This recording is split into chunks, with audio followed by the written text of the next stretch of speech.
I'm going to explain this idea with some sliced lemon because it's really easy to understand that way, and then we'll apply it to a portrait painting. We're going to take various color ideas and turn them into one simple idea today. Now that's great because sometimes painting feels like you're spinning lots of plates at once, and if we can take like 5 of those plates and turn them into just one plate, that's great. That's a lot easier to deal with.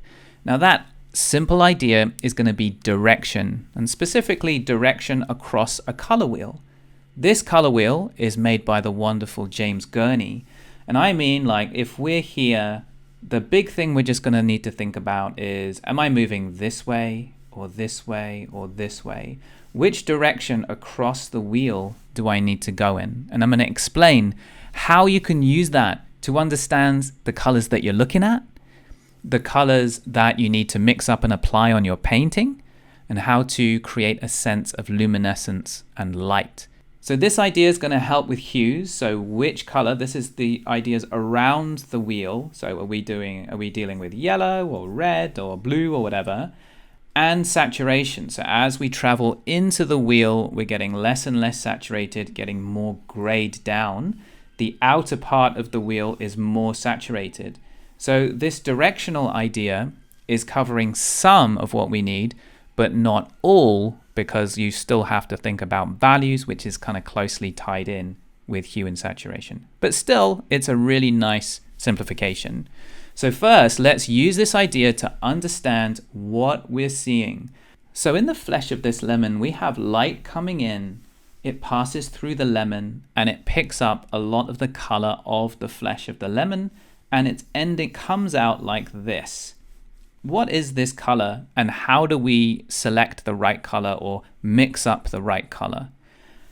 This is a sort of yellowy color. It feels like it has a little bit of green in it, right? It's the green end of yellow, but it's not a really, really strong color. So let's say we wanted to mix this up with paint. What we could do, by the way, this is another awesome color wheel with paint pigments marked on it by James Gurney. And even if you use something like digital paint, this same concept is going to be really useful. I'll talk about that a little bit more in a minute. So let's say on my palette, I've got some of this yellow paint, but it's too just straight up yellow. It feels like it needs to be a bit more green. So I can put a bit of blue in it, right? Yellow plus blue equals green, right? But I don't want to use this blue down here, because if I do that, the color is just going to go straight down to gray, and it's just going to get dead. And it didn't feel like the flesh of the lemon was a dead color. It felt like it had some color in it. It just wasn't really, really strong. So what I can do is I can grab this blue from my palette. It's a different blue, and it's more towards the greens. So then I'll have I have a yellow like this, but it's further from the greens. I have a yellow that's a bit closer to the greens and a blue that's a bit closer to the greens. And so if I mix them up, I'm hopefully going to get somewhere between yellow and green. And how much, if I put the way that it works is like I'll put too much blue and overshoot, and I go, oh God, that's too, now it's just all blue. And then I put some yellow back, and I just kind of zigzag around. I don't have this like, oh, I should use 25% cerulean blue here or something. I just kind of keep wandering around this wheel as I add paint and add other paint. And maybe I'll end up, I don't know, somewhere like this. And then I think, well, it needs to be a bit lighter. That's where the value part comes in. But it also needs to be a bit less saturated. In other words, it needs to move this way, but it also needs to be a bit lighter. So notice then that I've got some white, which is right in that direction. So I can add some white and end up hopefully with the right color. But wait, that's not the end. Even just for the flesh of the lemon, there's a lot more going on here. What if I grab this flesh of the lemon color and I put it over here where there's more flesh of lemon? It should be the same, right? But you can see it's wildly different. It's completely different. Even on here, it's really, really different, right? So what on earth is going on, right? This is also flesh of lemon, and this is the same lemon. Why is the color so different? I'm going to need to mix different colors completely for this part versus this part, right?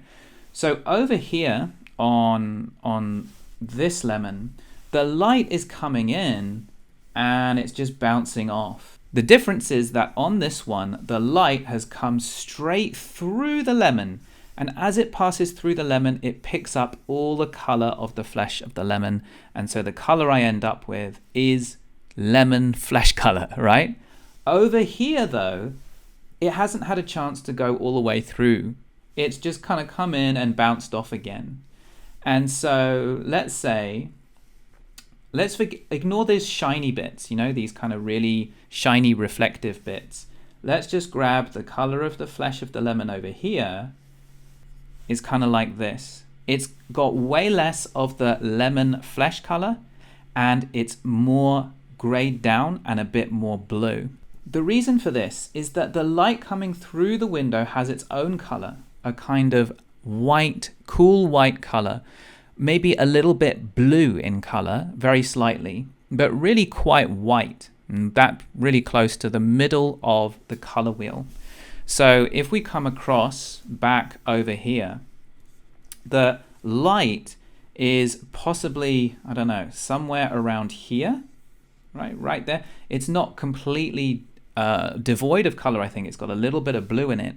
It's a window light, so it's not the direct sunlight coming through the window, but it's just the light of the blue sky coming through the window. So that's why it's a little bit cool in color. It's got a little bit of blue in it. Now over here, that light has come in, bounced off the flesh of the lemon. It's picked up a little bit of the color of the lemon flesh, but it's also retained some of the window light color. So what we end up with is we've got that kind of yellowy green of the lemon flesh, and then we've got some of this kind of blue light color, and the light pulls at this lemon flesh color, pulls towards itself. And so we end up with this kind of color in between, a little bit desaturated right here, this color right here.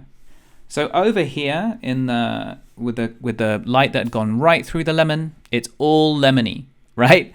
Over here, it's got a little bit of lemony color in it and a little bit of the blue-white color of the light in it. So that's what I mean again by the direction. Maybe the lemon flesh starts off here, but then it gets pulled by that kind of blue-white light and it gets pulled in this kind of direction. It gets made a bit more dull.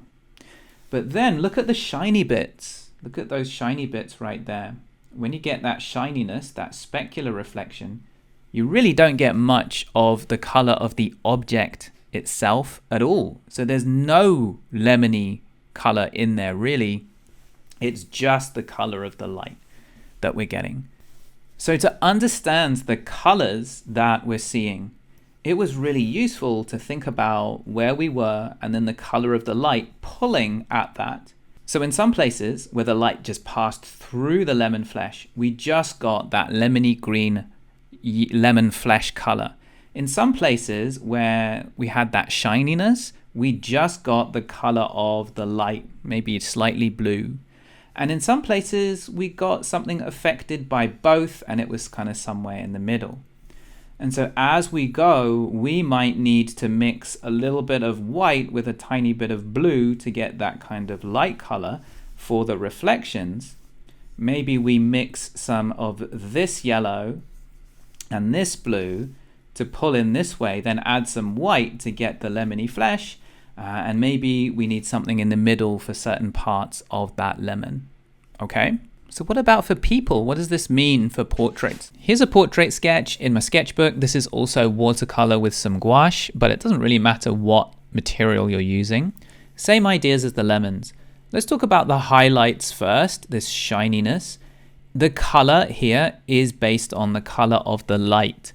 The object that the light is hitting doesn't matter that much because the light just bounces straight off into your eyes. Okay, and we'll talk about that a little bit more in a minute. So what about planes like this? The side of the nose, the side of the face, the side of this cheek, right? This side of the chin, down here. These planes are facing more to the light because the light is coming in from the side and these planes are really facing that light and they're catching a lot of light. Now, for one thing, that means their value is a little bit lighter, but also it means that they are more affected by the color of the light. So they get a little bit more desaturated, they get a little bit lighter and whiter because they're catching more of that white light. So on the wheel, if the skin is a kind of orangey pink color, right, that human skin is, it's going to get pulled towards the color of the light on that wheel, right? It's going to get pulled. The light is kind of white in this case, so it will get pulled towards the middle of the wheel, a bit more desaturated and a bit lighter because the light is very light. Now compare that to like these planes, right? They're still catching light, like this bit on the forehead, this part of the chin, you know, the top bit of the nose, this part of the cheek. These bits are all facing towards us. They are not catching the light so much. And what does that mean? I mean, it means they're little bit darker, right? Because they're not catching quite as much light. But in terms of the color, right, they are going to have more of the local color of the object. In other words, the skin color in them. In other words, this kind of orangey red that skin is. So when I'm mixing up the colors, I'll put more white to desaturate and also lighten for these planes I've got here in the blue, because they are catching a lot of light. And I'll put more, you know, oranges and reds in the mix for these planes that I've got highlighted in pink, because they are going to have more of the skin color and less of the light color. And then the final thing to notice here is on the shadow side inside the nostrils, for example, I'm dialing up the saturation and making them more orangey red, just a little bit in here, right here and here. And that's that point where the nose is thin enough for the light to just go right through it, pick up all the color of the blood and stuff inside and come out, just like the flesh of the lemon. And so it gets really orangey red in there. And the paint did dry a little bit kind of more dull than I wanted it to. So I kind of wanted it to be a bit more strong saturation in here, like maybe like this. But that's the thought process in selecting colors across the planes of a face. I've been working on our color and paint course for months, and I think I've figured out the most easy and doable sequence of exercises to help you learn these skills once and for all. The link and more information for that is below. I've got another video on the screen about color and light. It's really good. Check it out, and I'll see you over there.